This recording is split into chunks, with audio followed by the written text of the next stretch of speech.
Урматтуу мекендештер, эгерде Москвада жүрүп, документ мөөнөтү бүтүп, же чек арага кирди чыкты жаңылаш керек болсо, түз эле Нурланга байланышкыла. Көп жылдык айдоочу стажы бар, машина комфорт, таза салон, жумшак, Wi-Fi, чай-пай баары ыңгайлашкан. Жолдо документ жагынан да жардам берет. Байланыш номери +7925 614 47 44, +7977 380 91 40. Нурлан 24 саат бою WhatsApp иштейт. Ар бир адам менен жылуу жумшак мамиледе. Таза кирди чыктыга 100% кепилдик берет. Орусиянын президенти Владимир Путин атайын аскердик операция деп атаган Украинадагы согуш узак процесске айланышы мүмкүн экенин айтты. Ошондой эле Орусиянын Украинанын бир катар аймактарынын аннексиялашын операциянын маанилүү натыйжасы деп сыпаттады. 7 декабрда Путин президенттин алдындагы адам укуктары боюнча кеңештин мүчөлөрү менен жолугушту. Кеңештеги көпчүлүк Кремлдин саясатын толугу менен колдойт. Путин Украинадагы согуш тууралуу сөз кылганда атайын операция дегенден тышкары согуш деген сөздү да айтып, аны Украин бийлиги 2014-жылы баштаганын билдирди. Орусия менен Батыштын тирешине байланыштуу өзөктүк согуш коркунучу тууралуу суроого жооп бергенде Путин мындай коркунуч күчөп жатканын айтты. Ал Москва эч кандай шартта өзөктүк куралды колдонбойт деп кепилдик берүүдөн баш тартты. Ошол эле маалда ал орус бийлиги өз акылында экенин белгиледи. Путиндин айтымында Орусия улуттук кызыкчылыктарды биринчи кезекте тынчтык жолу менен, бул жардам бербесе бардык жолдор менен коргоону көздөп жатат. Путин мобилизациянын экинчи толкунуна муктаждык жоктугун билдирди. Анын айтымында азыр чакырылган 300 000 жарандын жарымы атайын операция зонасында, алардын да жарымы фронтто экенин кошумчалады. Орусия Украинага 2022 жылдын 24 февралында басып кирген.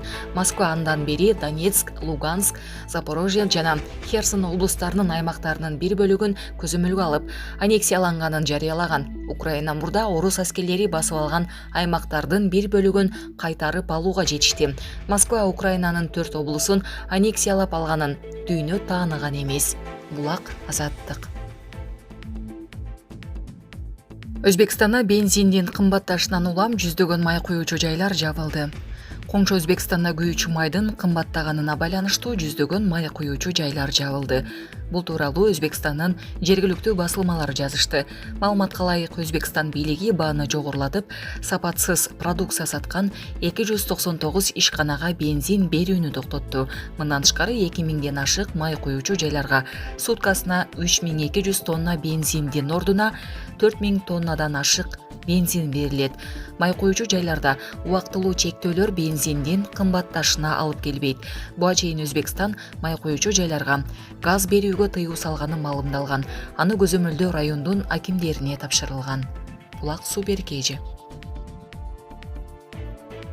Борис Джонсон эндиги жылкы кыш быйылкыдан да катаал болорун болголоду.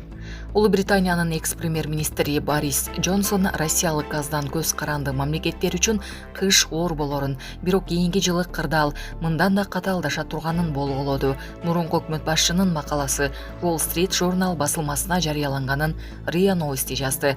Газ кампаларыбызды толтуруп алгандыктан быйыл кыштан чыгабыз. Олуттуу көйгөй 2023-2024 жылдардын кышы. Себеби запас азайып, кампаларды толтуруу кыйындайт. Жаңы терминалдар ишке кире элек болот.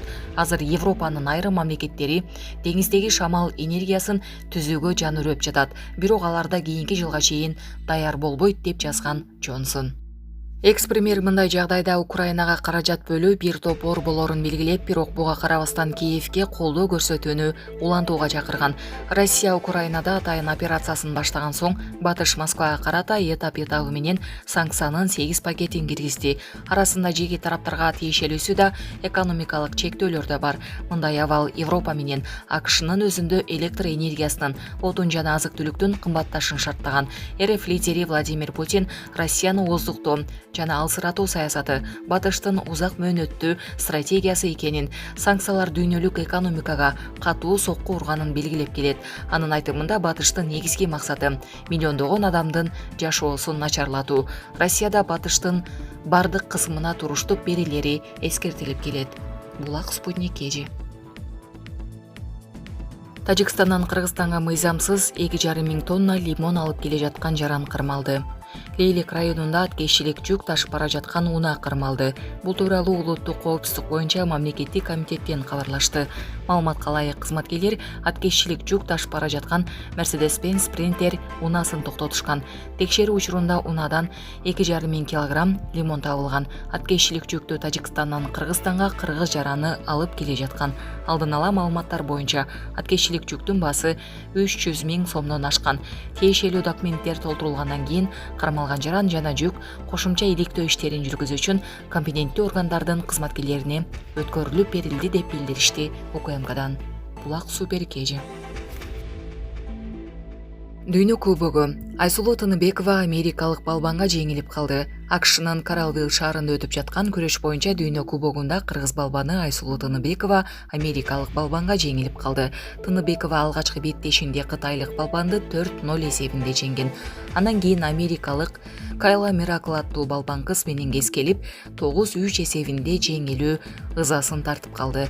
Айсулуу Тыныбекова дал ушул америкалык балбанды былтыр Норвегиянын борбору Осло шаарында өткөн күрөш боюнча дүйнө чемпиондугунун финалында жеңип алган. Финалда Тыныбекова Кайла Мираклды 7-0 эсебинде жеңген. Булак Супер Кежи.